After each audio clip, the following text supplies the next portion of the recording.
Thank you guys. Thank you, Berlant. Thank you. Thank you. I'm going to call out the cast. Kate Berlant. Oh my God, he's Eric Rahill. Claudio Doherty. Vanessa Bayer. Sorry. Connor O'Malley. Ruby McAllister. Who's next? I can't see anyone. Leah Hennessy. Emily Allen. Production designer and Kyle Landenberger. I almost said Cole. Okay, let's make room. Cinematographer Max Lackner. Wow. And my brilliant producers, Luca Antilli and Harris Mayerson. And I also got to give a shout out to Danny, who's in the audience right now, who edited this movie with me. And he's the editor. Okay. Well, now I feel like we're too far stage right, which is y'all's left. Let's go. Okay, cool. Okay. Wow. Thank you. Congratulations. Thank you so much. John, you're also the film screenwriter, so yes. I'd love for you to kick us off by telling you what inspired to tell this story as your first film. I wanted to play an ingenue. I wanted to play an ingenue for a long time. I wanted to play an ingenue in a kind of high-style melodrama that I made with my friends, both in the cast and crew. Specifically, one that was set in contemporary life. I thought it would be potentially very funny if I was saying things from contemporary life, like Hulu, but as if Lana Turner was saying it, or as if Jane Wyman was saying it. You know, we've had like the rhythms of a 1950s American melodrama, but we were talking about Netflix and, you know, and chili oil. So that was the original instinct. And then from there I was like, okay, I'm making this fairy tale who's the ingenue, who's the fairy princess of today. And I thought, these food girls that I'm obsessed with, these at-home chefs, or these Bon Appetit chefs, these Instagram chefs, and you know, the rules of the genre demand a kind of lurid, dark secret, and so it made sense that the kind of shadow side of like a really beautiful food girl would maybe be an eating disorder. And I found myself in this kind of subgenre of TV movie, of the kind of eating disorder TV movie, which I watched with my sister a lot when we were growing up. Like Perfect Body or Kate's Secret, which is about a bulimic housewife, Meredith Baxter Birney. And there's a million of them, actually. And that's how I ended up there.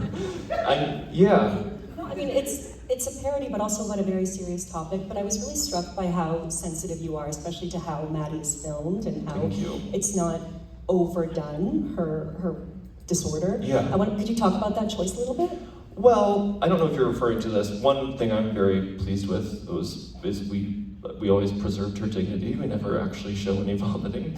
I mean, the thing was just like total commitment. You know, it's like this all came from a kind of performance instinct. This is like something Kate and I do a lot. Hey. That we do a lot in our own work. You know, we love to play with genre, and typically, you know, we do it in a 5-minute sketch, a 12-minute sketch, but I just thought there would be something very interesting potentially if it went on for 90 minutes, you know, and... I think it flew. We're not too yet, baby.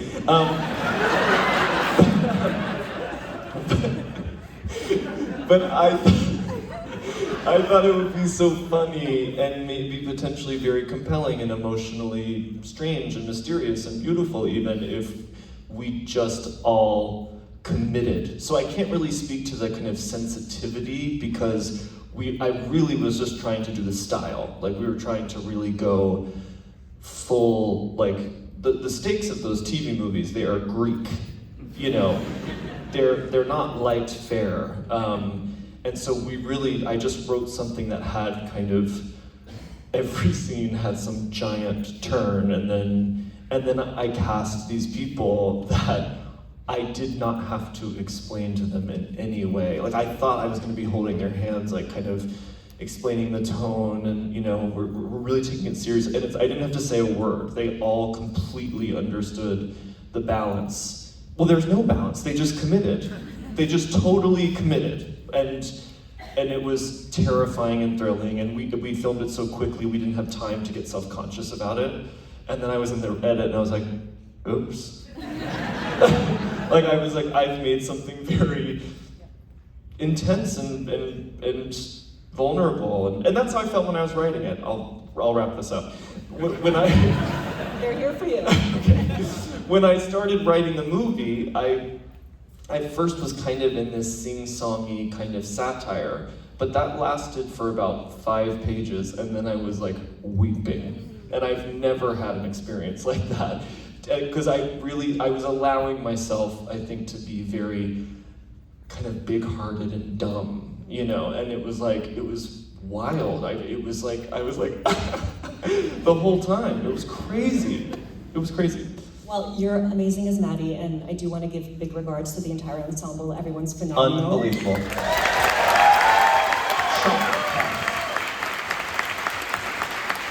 And there are a lot of you on stage, but I was hoping to do like a lightning round of some reactions to the film. Can we start with you, Kate? Nope. I'm seeing this for the first time. Bigger reaction from the crowd on that.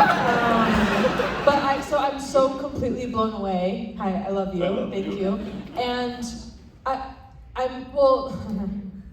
next question. No, I just think, it's so unbelievably beautiful. I just am so blown away. Every frame is so considered, lit so beautifully. Max, oh my God, it's just, and I'm floored, and you have to understand, we shot this, like, that's John's house. Yeah. You know, that's my car. Yeah. So I just mean, but I think that urgency produced. And that's your mom. And that's my mom. Kate's mom plays Shauna. That's my mom's debut, and she wants work. So, and she's good. Okay, yeah, to be clear, she was the receptionist.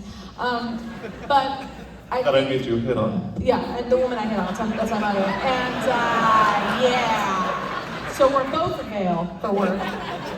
But I think that what you set out to do, you just completely accomplished. And we talked about this earlier when you were thinking about the idea, but it really is a fairy tale, it is a dream, and it's of mythic proportions, the symbols and the undertones and the stakes and every single thing that's in frame. So it means something, so I loved it. That's very nice. You don't have to direct your compliments to me. Eric, any criticisms? John, you crushed it, brother. I used to watch you guys' videos when I was in college, you guys know that? And I looked up to you guys so much, so it means a lot to be part of it. And you're so good at directing. There's a part where I'm going down on Maddie, and I remember I was up all down there, and John has the monitor, like the handheld monitor, looking at it. It was just, you did it so great. I'm so lucky to be part of it. Thanks for having me on. Thank you, Eric. Sorry. Hey, John. Hey, Claudia. The thing that really amazed me when I saw it is I was like, it feels like a real movie for something that was made so quickly with so little money. And yes, it was my bathroom. That was Claudia's bathroom. And that was my body playing child Maddie in flashbacks. So, 2 characters in the movie, but I mean, I love it. I love Maddie's secret. What else am I meant to say? Yep. Thank you. I just wanted to say, the reason that everybody did this movie is because they love John so much, and like give him a round of applause. And getting to be around John is just like, if you can see it when you watch him, like how magical being around him is, like however many times that much magical, and I'm so happy for you, and I really honestly, like, this was a great opportunity for me to get to hang out with you. So, Thank you, Vanessa. It's good to be in the 6. Tim Hortons, Canadian entire. Drake is planning something unbelievable that Kendrick Lamar will never speak again. I was getting very emotional watching it. I haven't seen this either, and it's incredible. I feel lucky. I called John up here, Kate too, everybody here too. It's been incredible. Harris and Danny, who I work with, worked on this film. I was very just feel like I've known John for a really long time, and to see you like scale up to a movie, he's at scale. I don't know, it's incredible. Great. I don't know what the question is, but great job. I'm speechless. Am I right?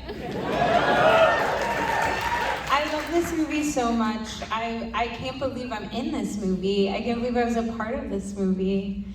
It's a real, I mean, it's just everything I like. It's every single thing I like, and yeah, you know what I mean? Yeah. I just think it's, everyone wants to write and direct and star in their own movie, and most people shouldn't. And it's like you know, what, Ben Stiller, Orson Welles, it's like, it's just,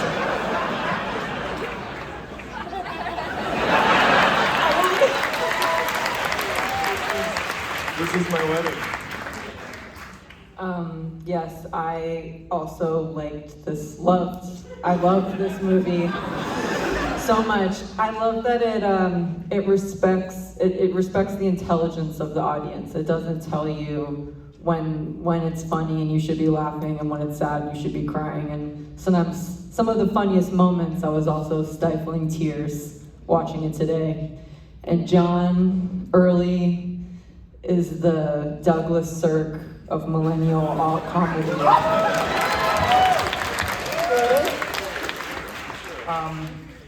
I don't have anything really more to add. I just want to second everything that everybody said. And it was nice to see it in a room full of people who have never seen it before, because I feel like on set we're all friends and we love working together, and we all developed this genuine love for Maddie. And it's hard to tell if that translates to strangers, and I don't know, it seems like it did. And Gordon was also the production designer. I don't know if everyone heard that, also a production designer. Max, Lechner got a big shout out as the DOP. Max, can you tell us how you and John worked together? Yes! How you and John worked together to get this look? How did we work together to get this look? Well, we spent like a year going to movies together before real pre-production, and sort of melded our hearts and souls. And in the special features, I hope we'll get to show you how we storyboarded using the two of us. Oh, with yeah. the selfie cam Yeah. and the TikTok little editing features. Yeah. Every night before the next day's shoot. Last but not least, Harrison and Luca, it takes a lot to get independent production off the ground. Can you please tell us what it took to get this film off the ground? Yeah, I think it was just a lot of people want to make movies, and they're like, it has to be the perfect thing. You know, we can sit in development hell for 10 years. And John came to me and was like, I want to make this thing. Let's make it quick. He had seen something I had done with Connor and Danny called Rap World, and was just like, let's make something really quick. And so I just want to make quick. So we kind of just didn't. We found people who'd be on board. We got a casting crew that could buy into the vision, that knew that this is something that we're going to pull it off, come with us or not. And we found a lot of people willing to buy in, because John is a genius, truly.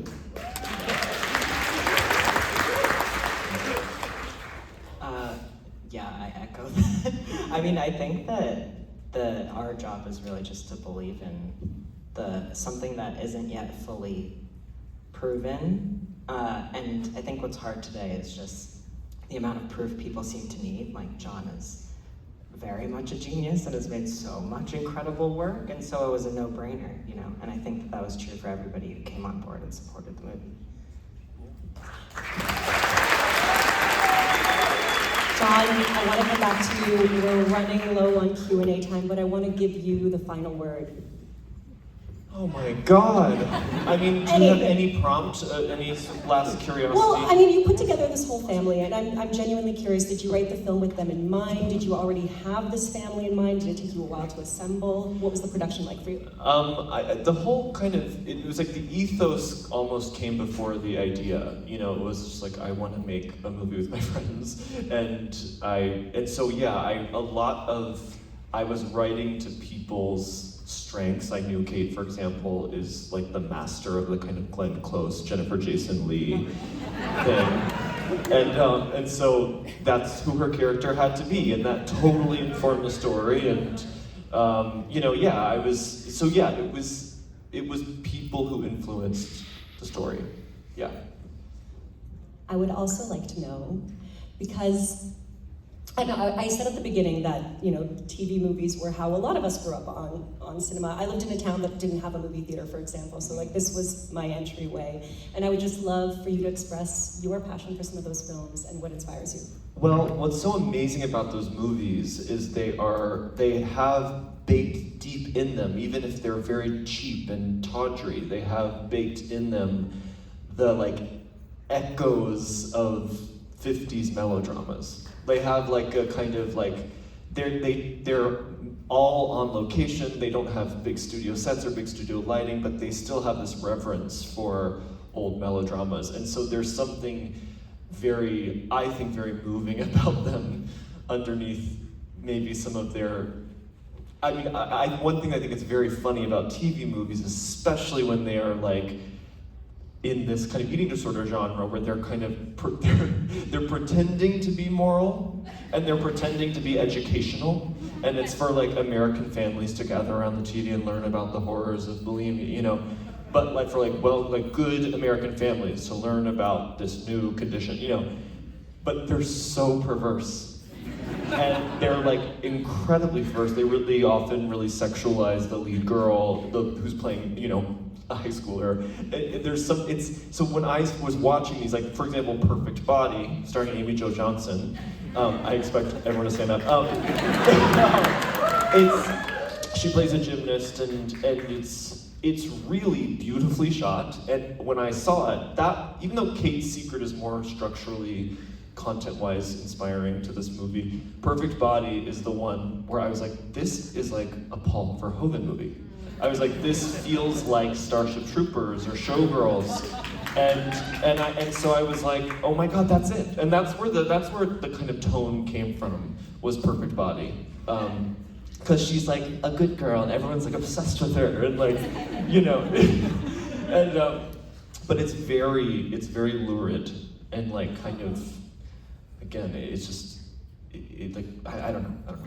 I think many of us have been fans for a long time, so it's also really cool to learn that you're a cinephile as well as an amazing comedian and director. Thank you so much for sharing your work.